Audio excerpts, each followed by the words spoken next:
اعوذ باللہ من الشیطان الرجیم بسم اللہ الرحمن الرحیم قال رسول اللہ صلی اللہ علیہ وسلم حبب الی من دنیاکم ثلاث الطیب والنساء وقرۃ عینی الصلاۃ صدق اللہ العظیم۔ آج میں نے آپ کے سامنے آیت کریمہ کی بجائے حضور صلی اللہ علیہ وسلم کی حدیث کا ایک حصہ پڑھا ہے۔ ایک طویل حدیث ہے، بہت دلچسپ حدیث ہے۔ حضور صلی اللہ علیہ وسلم ایک دفعہ تشریف فرما تھے، صحابہ کرام بھی تھے، ابو بکر عمر اور عثمان علی بھی تھے۔ حضور صلی اللہ علیہ وسلم نے فرمایا کہ مجھے اس دنیا سے، تمہاری اس دنیا سے مجھے تین چیزیں بہت اچھی لگتی ہیں، تین چیزیں بہت پیاری۔ پھر حضور صلی اللہ علیہ وسلم نے اپنی پسندیدہ تین چیزیں بیان فرمائی۔ صدیق اکبر نے سن کے کہا کہ یا رسول اللہ مجھے بھی تین چیزیں بہت اچھی لگتی۔ پھر انہوں نے اپنی تین پسندیدہ چیزیں بیان فرمائی۔ پھر حضرت عمر فاروق نے عرض کی یا رسول اللہ مجھے بھی تین چیزیں بہت اچھی لگتی ہیں۔ پھر انہوں نے اپنی پسندیدہ چیزیں بیان کی۔ پھر حضرت عثمان اور حضرت علی کرم اللہ وجہہ نے بھی اپنی پسندیدہ چیزیں بیان فرمائیں۔ کسی دوران حضرت جبریل امین حاضر خدمت ہوئے، عرض کی یا رسول اللہ آپ سب نے اپنی پسندیدہ چیزیں تین بیان کی ہیں، تو میں عرض کروں کہ مجھے بھی تین چیزیں بہت زیادہ۔ پھر جبریل امین نے اپنی پسندیدہ تین چیزیں بیان فرمائیں اور پھر کہا یا رسول اللہ اللہ رب العزت فرماتا ہے کہ مجھے بھی تین۔ تکبیر نعرہ رسالت یا رسول اللہ حضرت پیر کی زندہ باد۔ چنانچہ پھر اللہ پاک کی ترجمانی کرتے ہوئے جبریل امین نے بتایا کہ اللہ پاک کو یہ تین چیزیں پسند ہیں۔ تو یہ ایک حدیث ہے، اس میں ہر ایک کی تین پسندیدہ چیزیں بیان کی گئی ہیں۔ اس سے ہم اپنی گفتگو کا آغاز کر رہے ہیں۔ وہ پہلے حضور صلی اللہ علیہ وسلم نے جو اپنی پسندیدہ چیزیں بیان فرمائی تھی ان کا تذکرہ کرتے ہیں۔ حضور صلی اللہ علیہ وسلم نے فرمایا کہ مجھے تین چیزیں بہت پسند ہیں۔ الطیب، ایک تو خوشبو، دوسری والنساء اور عورتیں، وقرۃ عینی فی الصلاۃ اور یہ چیز کہ میری آنکھوں کی ٹھنڈک نماز میں ہے، وہ مجھے بہت زیادہ پسند ہے۔ یہ تین چیزیں حضور صلی اللہ علیہ وسلم نے اہم بیان فرمائیں، اور وہ پہلی چیز جو ہے وہ طیب ہے، یعنی خوشبو ہے۔ خوشبو حضور صلی اللہ علیہ وسلم کو بہت پسند تھی، کثرت سے خوشبو استعمال فرماتے تھے۔ عنبر اور مسک کی خوشبو یہ پسند فرماتے تھے اور کثرت سے استعمال فرماتے تھے۔ اور یہ اب آپ کی طبی محبت کی بنا پر ہے، اس طرح سے آپ کو طبعاً خوشبو سے محبت تھی، اس لیے خوشبودار چیزیں پسند فرماتے تھے۔ اور ناگوار خوشبو والی چیزیں پسند نہیں، ناگوار بو والی چیزیں پسند نہیں فرماتے تھے۔ مثال کے طور پر پیاز جو آدمی کھاتا ہے اس کے منہ سے بدبو آتی ہے۔ حقہ، چلم، تمباکو وغیرہ وہ سارے کی اسی حکم میں ہیں، وقتی طور پر منہ سے بدبو آنے لگتی ہے۔ تو اس لیے حضور صلی اللہ علیہ وسلم پیاز استعمال نہیں فرماتے تھے، تھوم استعمال نہیں فرماتے تھے، کچا تھوم۔ پک کر تو پھر اس کی میں ختم ہو جاتی ہے، لیکن کچی حالت میں ان چیزوں کا استعمال بدبو کا سبب بنتا ہے، اس لیے حضور صلی اللہ علیہ وسلم اسے پسند نہیں فرماتے تھے۔ اور خوشبو جو ہے یہ اس کو پسند فرماتے تھے، بلکہ یہ حضور صلی اللہ علیہ وسلم کی بات نہیں ہے، سارے جو ملائکہ واہ ہے تو اس میں خوشبو کو پسند کیا جاتا ہے۔ کبھی نظافت لطافت کی وجہ سے روحانیات جتنے بھی ہیں یہ خوشبو کو پسند کرتے ہیں۔ اس لیے عملیات میں جو روشن کی جاتی جو شمع روشن کی جاتی ہیں اور دھونی قسم کی خوشبویات کی دھونی دی جاتی ہے، وہ اسی لیے کہ وہ ارواح متوجہ ہوتی ہیں خوشبو کی طرف۔ خوشبو ساری ارواح کو اچھی لگتی ہے۔ تو حضور صلی اللہ علیہ وسلم تو ارواح کے بادشاہ ہیں، اس لیے آپ کو بھی خوشبو پسند تھی، اس لیے خوشبو کثرت سے استعمال کرتے تھے۔ حضرت مائی عائشہ صدیقہ خوشبو آپ کو لگایا کرتی تھی، بعض خوشبوئیں جو ہے وہ رنگدار بھی ہوتی تھی۔ حضرت مائی عائشہ صدیقہ فرماتی ہیں کہ میں نے ایک دفعہ حضور صلی اللہ علیہ وسلم کی بانگ میں سر کی جو بانگ تھی اس میں نے عنبر لگایا، وہ سفید رنگ کا عنبر تھا، تو میں دیکھ رہی تھی اور وہ مجھے منظر اب بھی نظر آ رہا ہے کہ حضور صلی اللہ علیہ وسلم کی اس پیشانی میں بانگ لگی ہوئی چمک رہی ہے۔ خوشبو پسند فرماتے تھے، کثرت سے خوشبو پسند ہے، کثرت سے خوشبو استعمال فرماتے تھے۔ اور مزے کی بات یہ ہے کہ خوشبو پسند فرماتے تو تھے لیکن خود آپ کی اپنے بدن سے بہت اعلیٰ خوشبو آتی،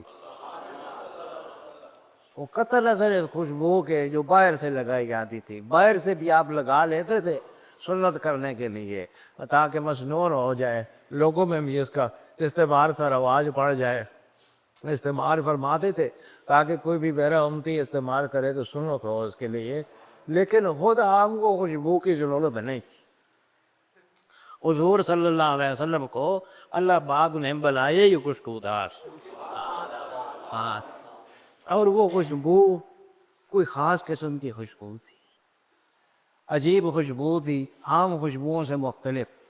اس لیے صحابہ کرام فرماتے ہیں کہ ہم کبھی حضور صلی اللہ علیہ وسلم کے گھر جایا کرتے تھے، پتہ چلتا تھا حضور صلی اللہ علیہ وسلم باہر تشریف لے تھے، تو پھر ہم سوگا کرتے تھے کہ وہ کدھر سے وہ خوشبو آ رہے، تو وہ حضور جس گلی سے گزرتے تھے، جس راستے سے گزرتے تھے، وہ گلیاں وہ راستے مہکتے چلتے چلے جاتے، اس لیے ہم اس خوشبو کو سوکھتے ہوئے چلتے جاتے تھے کہ یہ خوشبو کدھر آ رہی ہے، آخر جاتے جاتے ہم حضور صلی اللہ علیہ وسلم کو پہنچ جاتا ہاں، ان کی بہکنے دل کی اونچے کھلاتا، جس راہ چلتی یہ ہیں اونچے بسات، ان کی بہکتی دل کے اونچے کھل جاتے تھے، جس راہ پہ چلتے تھے وہ سارے رستے خوشبو میں رچ پس جاتے تھے، اور وہ کوئی اس طرح کی خوشبو نہیں تھی، اور خوشبوئیں تو اگر سونگ بھی رہے آدمی تو کیا پتہ ہے کہ یہ خوشبو کس نے لگائی ہے،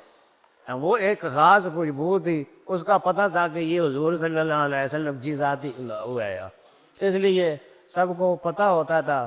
میں نے بھی اپنے بشیر میں یہ بات کہی ہے، وہ ذرا اور قسم کا تخیل ہے، وہ یہ کہ حضور صلی اللہ علیہ وسلم جس طرح جاتے تھے ساری دنیا کو پتہ ہوتا تھا کہ سمت گئے آقا، کہ سمت گئے آقا، یہ سب کو پتہ ہوتا، سب کو پتہ ہوتا تھا کہ آقا کس سمت گئے ہیں، کہ سمت گئے آقا، یہ سب کو پتہ ہوتا۔ یہ پتہ کیوں ہوتا تھا؟ خوشبو تھی پسینے مشہور وزین،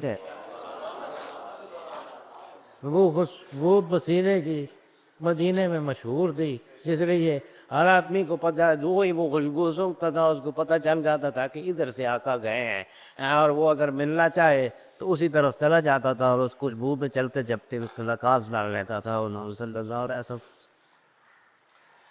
تو یہ تو حضور صلی اللہ علیہ وسلم کے جسم اقدس سے ایک خاص قسم کی خوشبو اٹھتی ہے۔ اب جسم سے ہی پسینہ پیدا ہوتا ہے، جسم ہی سے لعاب پیدا ہوتا ہے، تو میرا پسینہ اور آپ کا پسینہ بدبو، خالص بدبو، جب تک غسل نہ کریں تو تب تک وہ جو ہے لاک نہیں دی جا سکتی ہے، بغلیں خاص طور پر بدبودار۔ مزے کی بات یہ ہے کہ جو حضور صلی اللہ علیہ وسلم کا بدن مطہر خوشبودار تھا، اس سے جو پسینہ نکلتا تھا وہ بھی خوشبودار۔ ساری دنیا کے پسینے بدبودار ہیں، ان کی بدبو دور کرنے کے لیے پاؤڈر اور پرفیوم اور کیا کیا چیزیں اوپر لگانی پڑتی ہیں، تب کہیں گرمیوں میں وقتی طور پر اسے نجات ملتی ہے، تو اس کے باوجود اصلاً بنیادی طور پر وہ بدبودار ہوتا ہے۔ لیکن حضور صلی اللہ علیہ وسلم کا جو پسینہ تھا وہ اصلاً اور اپنی ذات کے اعتبار سے خوشبودار، پاک جسم سے نکلتا تھا، خوشبودار جسم سے نکلتا تھا، اس لیے وہ خود بھی خوشبودار ہوتا تھا۔ حضور صلی اللہ علیہ وسلم ایک دفعہ آرام فرما رہے تھے، لیٹے ہوئے تھے، ایک خاتون ام سلیم جو ہے وہ کوئی پلاسٹک کی قسم کا کاغذ لے کے تو وہ آپ کے پیشانی مبارک سے وہ پسینہ ایسے کھینچ کر تو اس کو اس کاغذ میں اس چیز میں جمع کر رہی تھی۔ حضور صلی اللہ علیہ وسلم کو ویسے پسینہ بہت آتا تھا، یہ بھی عجیب بات ہے۔ حضور صلی اللہ علیہ وسلم جو ہے وہ کثیر الرغب تھے، یعنی بہت زیادہ پسینہ آتا تھا اور پسینہ بہتا رہتا تھا، اور اس کے ساتھ عجیب عجیب منظر پکتے تھے۔ ایک دفعہ مائی عائشہ صدیقہ رضی اللہ تعالیٰ عنہ دیکھ رہی تھی حضور صلی اللہ علیہ وسلم کے روح زیبا کی طرف دیکھ رہی تھی اور حیرت میں ڈوبی ہوئی تھی۔ حضرت عائشہ کو اس طرح حیرت میں ڈوبو اور دیکھ کر حضور صلی اللہ علیہ وسلم نے فرمایا کہ عائشہ کیا دیکھ رہی ہو، بڑے غور سے دیکھ رہی۔ کہنے لگی کہ یا رسول اللہ، آپ کے چہرے کا منظر دیکھ رہی ہوں کہ کس طرح پسینہ اس پر چل رہا ہے، آ رہا ہے، اور اس کا ہر قطرہ جو ہے وہ نور میں ڈلا ہوا ہے، ہر قطرہ نور میں ڈلا ہوا ہے، اور وہ چلتا ہے تو وہ نور جس طرح سے پانی سے جب شعاعیں گزرتی ہیں تو وہ کئی رنگ بنا دیتی ہیں قوس قزح کی طرح، اس طرح وہ آپ کے چہرے پر چلتا ہے تو عجیب و غریب قسم کے رنگ اور حسن پیدا کرتا ہے۔ میں آپ کے جلوے کو دیکھ دیکھ کر حیران ہو رہے، تو اندازہ لگائیں کہ وہ مائی عائشہ صدیقہ ہر وقت آپ کے پاس رہنے والی بیوی ہیں آپ کی، لیکن پھر بھی آپ کی حسن کے مناظر ایسے ایسے حیران کن ہیں اور ایسے نو بنو ہیں، اور آپ کے جلوے اتنے غیر معمولی اور بے شمار اقسام ہیں اس کے کہ وہ ہمیشہ ساتھ رہنے والی بیوی بھی دیکھ کے حیران رہ جاتی ہے اس حسن و جمال پر۔ تو وہ میں یہ کہہ رہا تھا کہ وہ پسینہ بس آتا تھا حضور صلی اللہ علیہ وسلم کو، اور لوگ اس پسینے سے فائدے بھی اٹھایا کرتے تھے۔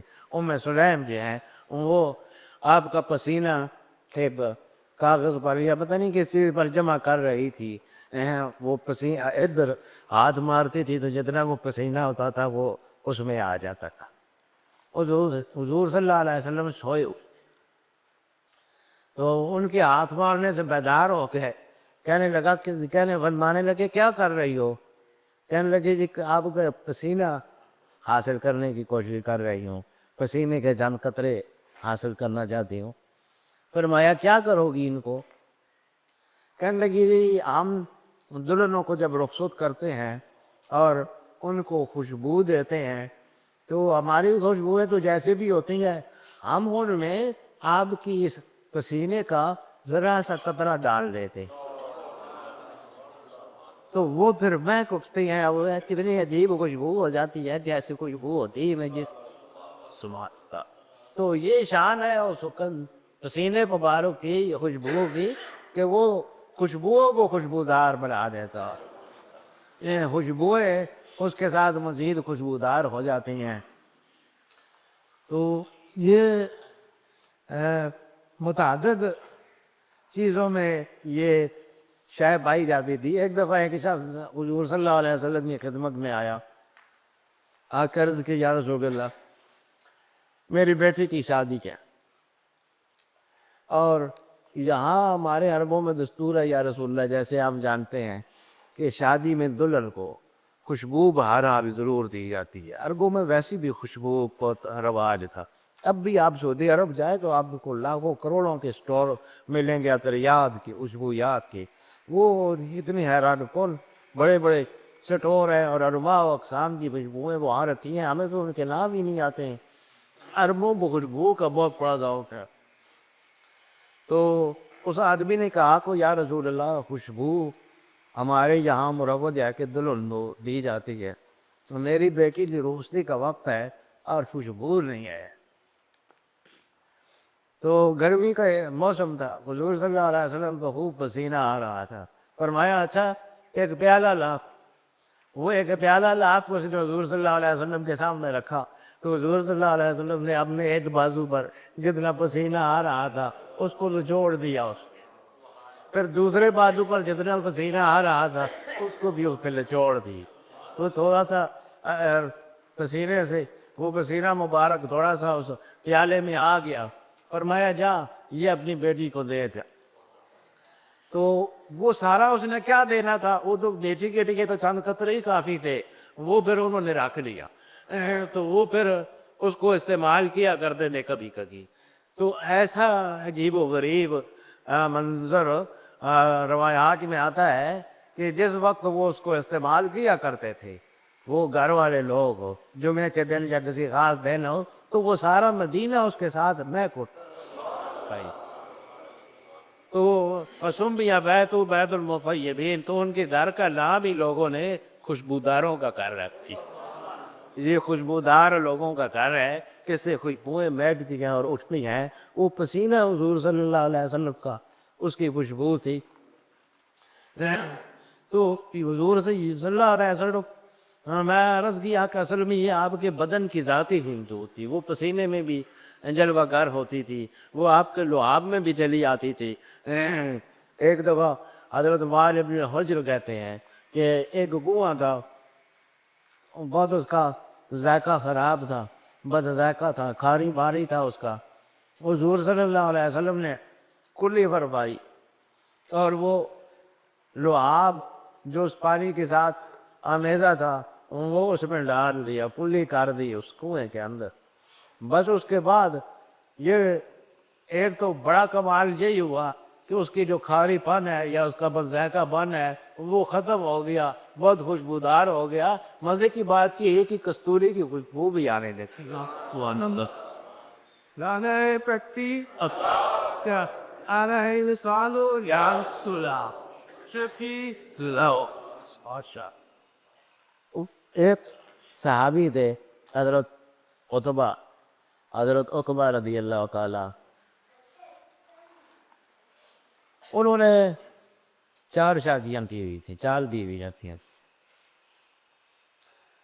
ان کی بیویاں اس کوشش میں رہتی تھیں کہ کوئی ایسی خوشبو ہم لگائیں جو ہمارے شوہر کی خوشبو سے اعلیٰ ہو، شوہر متاثر ہو اس خوشبو سے.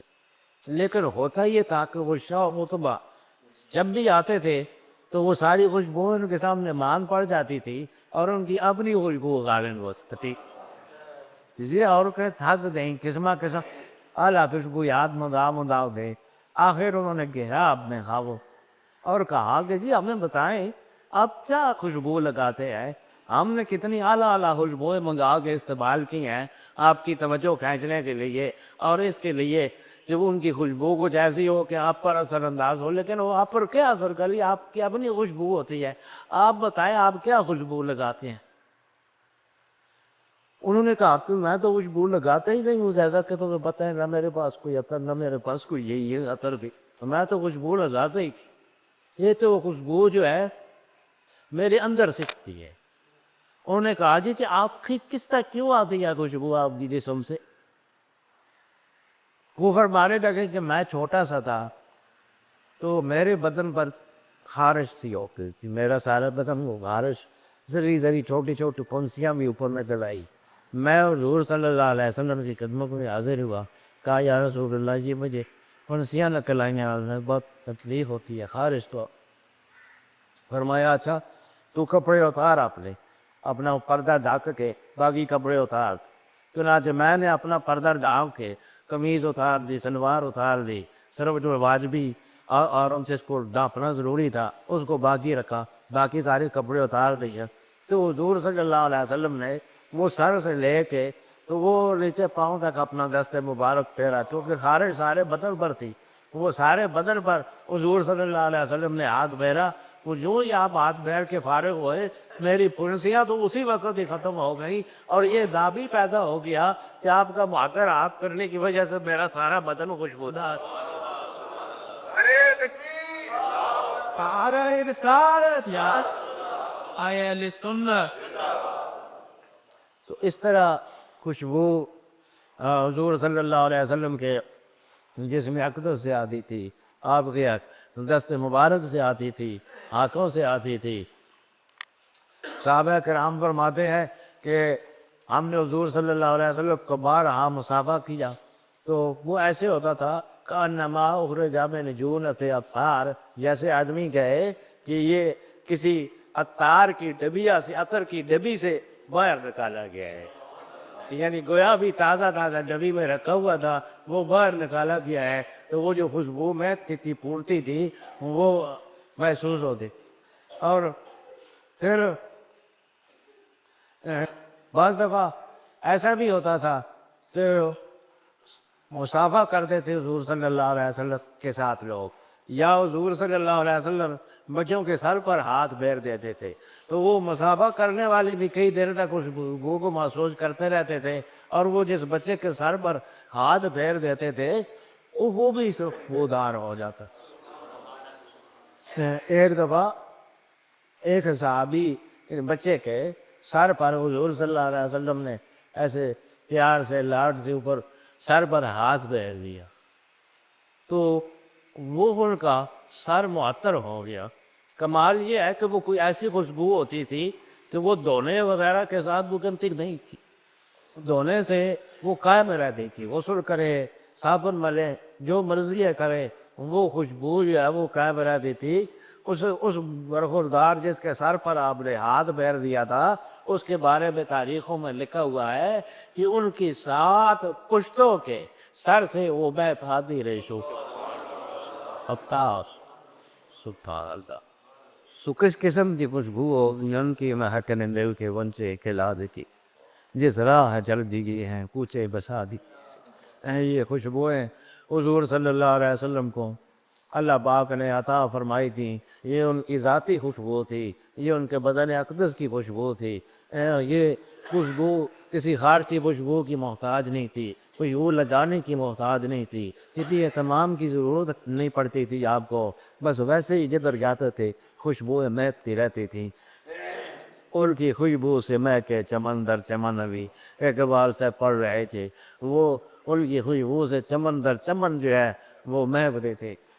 تو یہ حضور صلی اللہ علیہ وسلم نے فرمایا کہ مجھے جو تمہاری چیزیں اچھی لگتی ہیں، پسندیدہ ہیں، ان میں سے ایک چیز جو ہے یہ طیب ہے، یعنی خوشبو ہے۔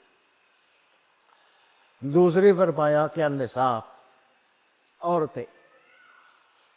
عورتیں، اللہ اکبر، عورتوں کی جو حالت عرب میں تھی، جو ذلت اور رسوائی عورتوں کے حصے میں آتی تھی، اس کا ہم تصور ہی نہیں کر سکتے۔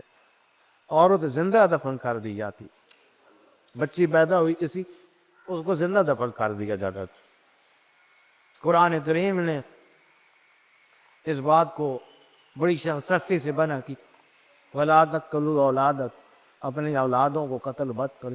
وہ چھوٹی بچی، جو معصوم بچی چھوٹی سی دفن کر دی جاتی تھی، فرمایا اِذَا الْمَوْءُودَةُ سُئِلَتْ بِأَيِّ ذَنبٍ قُتِلَتْ، جب زندہ دفن کی تھی بچی، اس کے بارے میں سوال کیا جائے گا بِأَيِّ ذَنبٍ قُتِلَتْ، کیا آج اس مسکین اور بے گناہ جان تو بتا تجھے کس جرم میں قتل کر رہی ہے؟ تو نے کیا کام کیا تھا کہ یہ اس انجام سے دوچار ہونا پر؟ بیٹی ہونا تانے کا باعث، بہت معیوب سمجھا جاتا تھا بیٹی کا۔ اور قرآن کریم نے بتایا اس منظر کو، قرآن کریم نے کتنے خوبصورت طریقے سے بیان کیا۔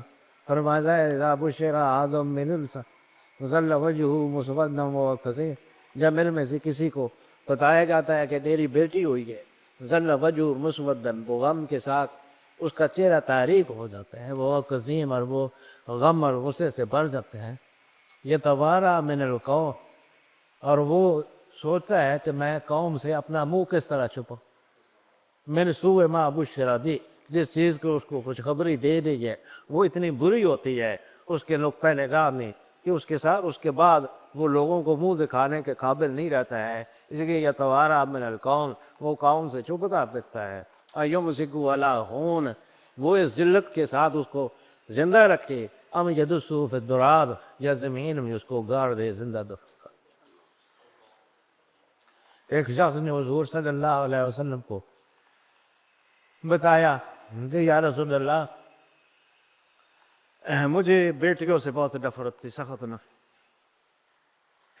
میں ایک دفعہ باہر کیا تھا سفر، تو میری غیر موجودگی میں میری بیٹی پیدا ہو۔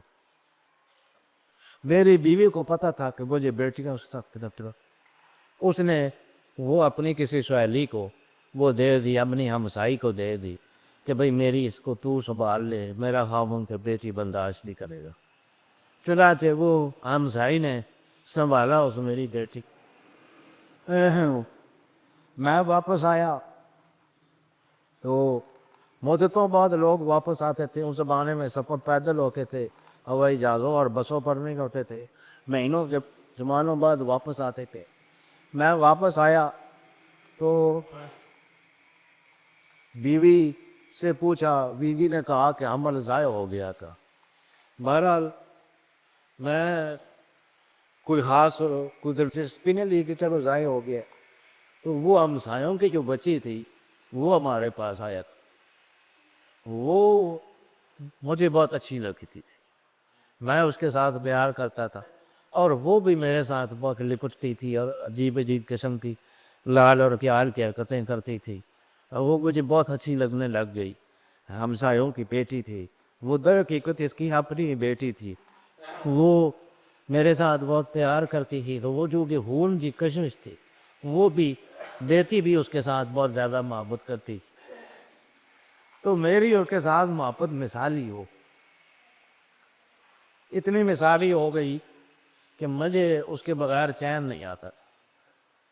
جب میری بیوی نے سمجھا کہ میں اس کے ساتھ بہت زیادہ پیار کرنے لگ گیا، تو اس نے اس راز سے پردہ اٹھایا کہ جی در حقیقت یہ جو آپ کو بہت اچھی لگتی ہے اور وہ آپ کے ساتھ بہت پیار کرتی ہے بچی، وہ آپ کی اپنی بیٹی ہے، آپ کی غیر موجودگی میں پیدا ہوئی تھا۔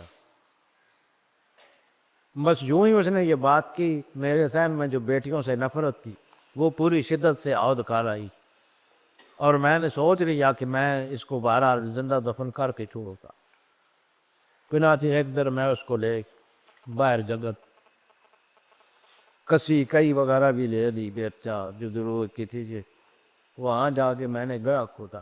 وہ گڑھا کھودنے میں میرے ساتھ شامل رہی، وہ سمجھتی تھی کہ کوئی کھیل ہو رہا ہے، وہ بھی ہاتھوں سے مٹی نکالتی تھی، اور میل جول کے کام نے وہ گڑھا کھودے، اور جب وہ گڑھا تیار ہو گیا، کافی گہرا ہو گیا، تو پھر میں نے اس نے اتارا اور اس میں مٹی ڈالنی شروع، اس پر مٹی ڈالنی شروع کی۔ وہ اس وقت تک یہی سمجھتی رہی کہ یہ کوئی کھیل ہے، وہ ہنستی تھی، کلکاریاں مارتی تھی، خوش ہوتی تھی، اور میں اوپر سے مٹی ڈالتا تھا، نیچے سے وہ مٹی اٹھا کے میری طرف پھینکتی تھی، لیکن جب مٹی ہوتے ہوتے اس کی ٹانگیں اس میں دب گئی، تو اس نے سمجھا کہ میں یہ تو غلط کام کہ وہ ڈر گئی، خوفزدہ ہوئی، اس کے ساتھ وہ معصوم سی رونے لگ گئی، پھر روتی رہی، وہ چیرتی رہی، چلاتی رہی، وہ مجھے کہنے رہی کہ ابا ابا نہ کر، ابا ابا نہ کر، کیا کرتا ہے ابا نہ کر، لیکن میں مٹی ڈالتا گیا، وہ ابا ابا مجھے کرتی رہی، میں مٹی ڈالتے ڈالتے اتنی مٹی ڈالی کہ اس کے برابر ہو گئی، جو اس کا سر اس کے اندر چھپ گیا، وہ چیختی رہ گئی، وہ روتی رہ گئی، وہ چلاتی رہ گئی، میں نے کسی چیز کی پرواہ۔ حضور صلی اللہ علیہ وسلم یہ واقعہ اتنے روئے کہ حضور صلی اللہ علیہ وسلم آنکھیں سرخ ہو گئی اور داڑھی مبارک تر ہو گئی ہو اور ہچکیاں بن گئی آتی ہو، اور دیر تک آپ روتے رہے، اور فرمایا کہ کس قدر ظالم اور شقی اور بدبخت لوگ تھے جو اس طرح کا کیا کرتے تھے۔ بہرحال اللہ پاک نے اسلام کے ساتھ ان چیزوں کو ختم کر دیا ہے، مٹا دیا ہے، اب یہ کبھی رسم ختم ہو گئی ہے، لیکن بہرحال وہ جس زمانے میں ہوتی تھی تو کس قدر ظالمانہ صورتحال تھی، یہ حال تھا، یعنی بچی پہلے ہی بری نظر سے دیکھی جاتی تھی، پھر وہ نہ ماں کی کوئی عزت تھی کیونکہ وہ بھی ایک عورت تھی، بیوی تو بالکل ہی کوئی مظالم کے اندر ڈوبی ہوئی ہوتی تھی، ایک قسم کی باغ ہوتی تھی، لڑکی کنیز ہوتی تھی، نوکر ہوتی تھی، اور اور بہن کی حیثیت سے بھی اس کی کوئی عزت نہیں تھی، کسی حیثیت سے کوئی عزت نہیں تھی۔ حضور صلی اللہ علیہ وسلم کی ان بے توقیر رشتوں کو، ان بے عزت رشتوں کو عزت دی۔ فرمایا حُبِّبَ إِلَيَّ مِن دُنْيَاكُمْ ثَلَاثُ النِّسَاء، عورتیں پسند ہیں، عورتوں کی حقوق کا تحفظ پسند ہے، عورتوں کی عزت پسند ہے۔ فرمایا کہ خیرکم خیرکم لِأَہْلِهِ، بیوی کے بارے میں فرمایا کہ تم میں سے بہتر شخص وہ ہے جو اپنی گھر والی کے ساتھ بہتر ہے۔ وَأَنَا خَيْرُكُمْ لِأَهْلِي، اور تم سب میں اپنے آل کے ساتھ زیادہ بہتر طریقے سے مسلسل کرنے والا ہوں۔ بیوی کو عزت دی، بہن کو عزت دی، بیٹی کو عزت دی۔ فرمایا کہ اللہ پاک نے جس کو 2 بیٹیاں دیں، اس نے ان کو وَعَلَّمَهُنَّ، ان کو سکھایا، وَأَدَّبَهُنَّ، اور ان کو ادب دیا، تعلیم دی، اور پھر وہ بڑی ہوئی، پھر ان کو بیاہ دیا۔ وہ قیامت کے دن وہ شخص اور میں جو ہے وہ جنت میں اس طرح ساتھ وہی بیٹی جو سفر کر دی جاتی تھی، اس کو یہ اعزاز عطا کیا۔ اور وہ ماں جو عرب میں کوئی حیثیت نہیں رکھتی تھی، ماں یہ آپ حیران ہوں گے کہ جب باپ مر جاتا تھا تو وہ اس کی بیویاں جو ہے وہ اس کے بڑے بیٹے کی بیویاں ہو جاتی تھی، وہ بیویوں میں شمار ہو جاتے۔ ماں کو اتنا محترم قرار دیا کہ کفارہ زہار مقرر کیا، یعنی کوئی شخص اپنی بیوی کو اپنی ماں کہہ دے، فرمایا یہ یا غلام آزاد کرے، یا 60 مسکینوں کو کھانا کھلائے، یا 2 مہینے مسلسل روزے رکھے۔ اس نے بیوی کو ماں جیسی مقدس ہستی کے ساتھ برابر کیا، اور بیوی کو کہا کہ تو میری ماں پہن لیتے، بیوی کو ماں بناتا ہے، بیوی کو بہر کے ساتھ برابر کرتا ہے، محرم رشتوں کے ساتھ برابر کرتا ہے۔ اس کو سزا اس کی یہ ہے کہ یہ 2 مہینے مسلسل روزے رکھے بغیر انقطاع کے، تب کفارہ ادا ہوگا۔ ماں کو اتنی عزت دی اور ماں کو یہ اعزاز اور مرتبہ عطا کیا کہ فرمایا الجنت تحت اقدام الامہات، جنت جو ہے یہ ماؤں کے قدموں کے نیچے، وہ جنت جس تک پہنچنا بہت مشکل ہے۔ ہم حسبتم ان تدخلوا الجنہ، تم سمجھتے ہو کہ تم جنت میں آسانی سے داخل ہو جاؤ گے، یہ اتنا آسان کام نہیں ہے، اس لیے بڑی محنت سے کرنی پڑتی ہیں۔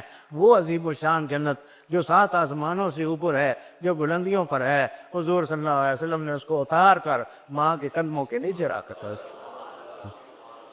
پھر فرمایا الجنت تحت اقدام الامہات، ماؤں کے قدموں کے نیچے جنت ہے، ماں کو خوش کر لو۔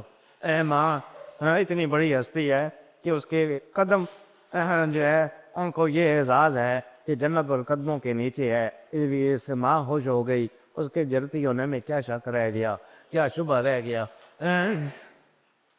ماؤں کی تکلیفیں بیان کی کہ حملتہم کرہا ووضعت کرہا وحملوا وفصالہ 30 شہرا، وہ حمل کے زمانے میں کتنی تکلیفیں اٹھاتی ہے، وہ وضع حمل کے دوران کتنی تکلیفیں اٹھاتی ہے، اور بیٹے کی پرورش کرتے ہوئے کن کن مشقتوں سے گزرتی ہے۔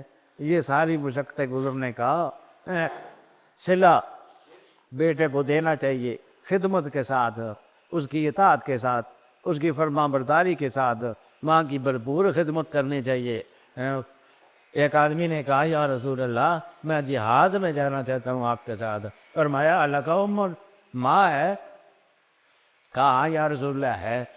کہا تو بھتی یا بجا، اسی کی خدمت میں جہاد کر، بس تیرا تو اس کی خدمت کرتا رہے، یہ تیرا جہاد ہو جائے گا۔ تو ماؤں کو یہ عزت دی، بیویوں کو وہ اعزاز دیا، بہنوں بیٹیوں کو وہ عزت دی۔ اس لیے فرمایا کہ مجھے ایک خوشبو پسند ہے اور ایک اور کہ ان کی حقوق کی نگہبانی، یہ ساری چیزیں پسند ہیں۔ اللہ پاک ہمیں بھی اس چیز کی توفیق عطا فرمائے۔